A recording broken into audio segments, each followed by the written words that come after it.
Hi అండి. నమస్తే.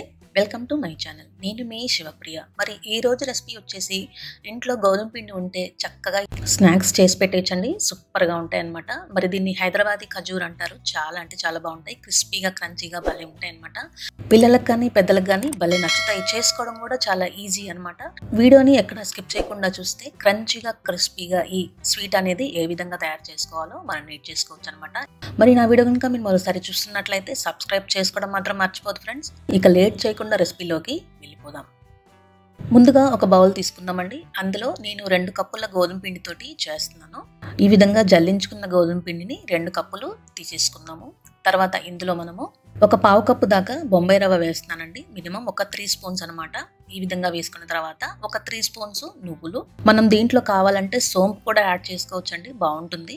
తర్వాత ఒక అరకప్పు దాకా కొబ్బరి పొడి వేస్తానండి. మనకు డెసికేటెడ్ కోకోనట్ పౌడర్ దొరుకుతుంది కదా. తర్వాత ఇవన్నీ వేసేసుకొని బాగా మిక్స్ చేసుకోవాలన్నమాట. ఈ పిండిలో ఇవి బాగా కలిసిపెట్టేటట్టు బాగా మిక్స్ చేసుకోవాలి.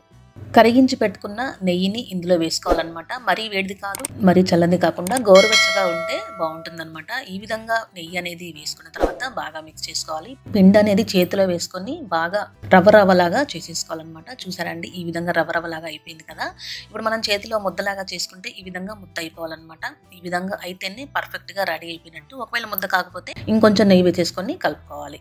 ఒక బౌల్ తీసుకొని మనం 2 కప్పుల గోధుమ పిండితో చేస్తున్నాం కాబట్టి మనకు 1 కప్పు పంచదార సరిపోతుందండి. ఒక అరకప్పు దాకా వాటర్ వేసేసి దీనికి పాకం కూడా రావాల్సిన అవసరం లేదండి. జస్ట్ బాగా మెల్ట్ అయిపోయిన తర్వాత మనకు ఒక పొంగు వస్తుంది కదా, ఆ పొంగు వచ్చిందాక దీన్ని మనం కుక్ చేసుకోవాలన్నమాట. ఈ విధంగా కుక్ అయిపోతే మనకు పాకం అనేది రెడీ అవుతుంది. అయితే నేను వీడియోలో చెప్తుంటాను కదండి, లైక్ చేయండి, షేర్ చేయండి, సబ్స్క్రైబ్ చేయండి అని. అలా ఎందుకు చెప్తానంటే మీరు లైక్ చేయడం వల్ల నా వీడియో అనేది మరికొంతమందికి షేర్ అవుతుంది. దయచేసి మీరు కూడా లైక్ చేసి కామెంట్ చేయండి. చూసారండి, పంచదార మొత్తం మెల్ట్ అయిపోయింది. ఈ విధంగా ఒక పొంగు వచ్చింది కదా. ఈ విధంగా పొంగు వచ్చిన తర్వాత మనం స్టవ్ అనేది ఆఫ్ చేసుకోవాలి. ఇందులో మనం కావాలంటే యాలకుల పొడి ఇప్పుడే యాడ్ చేసుకోవచ్చు. నేనైతే కార్డమన్ ఎసెన్స్ వేస్తున్నాను. ఈ విధంగా ఒకసారి బాగా మిక్స్ చేసుకున్న తర్వాత పూర్తిగా వేడిగా ఉన్నప్పుడు పోయకుండా జస్ట్ కొంచెం చల్లారిన తర్వాత మనం పిండిలో యాడ్ చేసుకోవాలన్నమాట. చల్లారిన పంచదార పాకాన్ని ఈ విధంగా ఇందులో వేసేసుకోవాలి. పంచదార పాకం కూడా మొత్తం ఒకేసారి పోసుకోకుండా కొంచెం కొంచెం వేసుకుంటూ పిండి అనేది కలుపుకోవాలి. ఒకవేళ మనకు పిండి అనేది చపాతీ పిండిలాగా రాకపోతే కొంచెం కొంచెం నీళ్లు చిలకరించుకుంటూ పిండి అనేది కలుపుకోవాలి. ఈ రెసిపీనే కాకుండా మీకు ఏ విధమైనటువంటి రెసిపీ కావాలన్నా నాకు కింద కామెంట్లో తెలియజేస్తే నేను చేయడానికి ట్రై చేస్తాను. చూసారండి, ఈ విధంగా నీళ్ళు అనేది చిలకరించుకుంటూ పిండి అనేది చపాతీ పిండిలాగా కలుపుకోవాలి. చూసారండి, ఈ విధంగా పిండి అనేది కలుపుకోవాలి. మనం గట్టిగా ఉంటే ఒక చుక్క నీళ్ళు చల్లుకుంటూ పిండి అనేది బాగా మంచిగా కలుపుకోవాలి. ఈ విధంగా ఒక 2 or 3 minutes బాగా ఒత్తుకోవాలి. మనకు పిల్లలు స్నాక్స్ కానీ ఏదన్నా ఒకటి అడుగుతూనే ఉంటారు కదా, లేకపోతే గెస్ట్లు వస్తూనే ఉంటారు కదా, చక్కగా ఇవి చేసి పెట్టేసేయండి. మీకు మార్కులు పడిపోతాయి అంతే. చాలా అంటే చాలా బాగుంటాయి. అయితే నేను అప్పుడప్పుడు ఇది చేస్తూ ఉంటానండి. సో అందుకే మీకు ఈ విధంగా చేసి చూపిస్తున్నాను.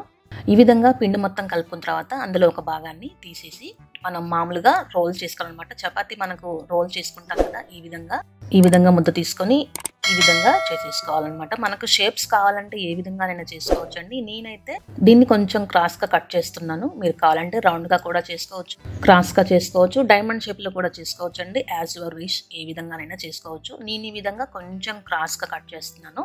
మనకు హెల్త్కి కూడా చాలా మంచిది అనమాట. అప్పుడప్పుడు ఈ విధంగా చేసుకుంటే మనకు కొబ్బరి పొడి కూడా చాలా హెల్త్కి మంచిది అనమాట. అందుకే మనం చక్కగా తయారు చేసుకోవచ్చు. చూసారా అండి, ఈ విధంగా కట్ చేసుకున్న ముద్దను మీకు చూపిస్తున్నాను. మంచిగా రస్కులు ఉంటాయి కదా, రస్క్ లాగా కనిపిస్తుంది కదా. చక్కగా ఈ విధంగా అన్నీ చేసేసుకోవాలన్నమాట. ఇప్పుడు నేను ముందుగానే ఆయిల్ వేడి చేశానండి. ఆయిల్లో హై ఫ్లేమ్ నుంచి మీడియం ఫ్లేమ్లోకి మార్చుకొని మీడియం ఫ్లేమ్లో మాత్రమే వీటిని వేయించుకోవాలండి, లేకపోతే చెదిరిపోతాయి. ఇంకొకటి, గోల్డెన్ కలర్లోకి వచ్చిన తర్వాత వీటిని మనం తీసేసుకుంటాం కదా, తీసిన వెంటనే కూడా మెత్తగా ఉంటాయి, తర్వాత గట్టి పడతాయి. అదొక విషయం బాగా గుర్తుంచుకోవాలన్నమాట. చిన్నగా వేయించుకోవాలన్నమాట. ఒక 2 minutes తర్వాత వీటిని బాగా టర్న్ చేసుకోవాలన్నమాట. ఇవి విరిగిపోతాయి కాబట్టి చాలా జాగ్రత్తగా వేయించుకోవాలి. అది కూడా సిమ్లో మాత్రమే వేయించుకోవాలి. చూసారండి, ఈ విధంగా గోల్డెన్ కలర్లోకి వచ్చిన తర్వాత వీటిని మనము తీసేసుకోవాలి. అంతే అండి, ఈ విధంగా అన్నీ వేయించేసుకోవాలి. చూసారా అండి, టేస్టీగా ఉండే గోధుమ పిండి స్వీట్స్ తయారు చేసుకున్నాము. చాలా అంటే చాలా బాగుంటాయి.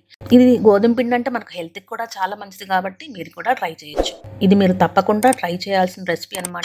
చాలా అంటే చాలా బాగుంటాయి. క్రిస్పీగా క్రంచీగా మన హైదరాబాదీ ఖజూరు రెడీ అయిపోయింది. మరి మీకు నచ్చిందా? మీకు నచ్చినట్లయితే మీరు కూడా ట్రై చేస్తారు కదా. ట్రై చేసి మీకు ఎలా వచ్చిందో కింద కామెంట్ సెక్షన్లో తప్పకుండా తెలియజేయండి. మరి నెక్స్ట్ రెసిపీ తోటి మళ్ళీ కలుద్దామా? అంతవరకు సెలవు. Support us friends. Thank you.